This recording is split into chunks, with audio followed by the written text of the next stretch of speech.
ஸ்டாலின் அவர்கள் பொங்கல் தொகுப்பு, கரும்பு, சக்கரை எல்லாம் கொடுத்தாரு. ஆனா ஒவ்வொரு நியாய விலை கடையிலும் பாருங்க, கணக்கிட்டு எத்தனை குடும்ப அட்டைகள் இருக்கு கணக்கிட்டு தான் கொடுத்தாங்க. கிருஷ்ணகிரி மாவட்டம் கிருஷ்ணகிரியில பாருங்க, கூட்டுறவு நியாய விலை கடை. இந்த நியாய விலை கடையில பாருங்க என்ன கணக்கிட்டாங்க தெரியல.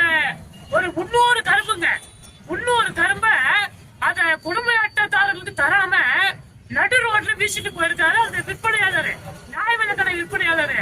அப்போ இதெல்லாம் பாத்துட்டு கோடி குடும்ப அட்டையா? அப்ப சக்கரை எங்க போச்சு? சக்கரை இந்த பொங்கல் தொகுப்புல எங்க போச்சு? ஆக இது தமிழகம் முழுவதும் இந்த மாதிரி ஒரு அப்ரூவல் நடந்துக்குது. இத மாவட்ட நிர்வாகம் பதில் சொல்லணும், கூட்டுறவுத்துறை பதில் சொல்லணும். இது மெகா மோசடிங்க. இந்த கரும்பு பாருங்க பயணிகளுக்கு தராம நடு ரோட்ல போட்டு போயிருக்காங்க. மாடு தின்னுது, மாடு தின்னுது. அப்போ பொதுமக்கள் மாடுங்களா? என்னன்னு அநியாயம் நடக்குது. என் வயிறு எரியுது, என் வயிறு எரியுது.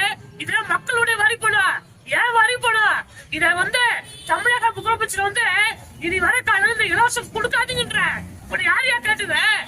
யாரு கூட கேட்டது? உங்க தொகுப்பு இலவசம் கேட்டாங்களா? நான் கேக்குறேன், இனிமேட்டு வருங்காலத்தில் இலவசம் தரதை நிறுத்திடுங்க. இது பாருங்க என்ன கணக்குல வந்து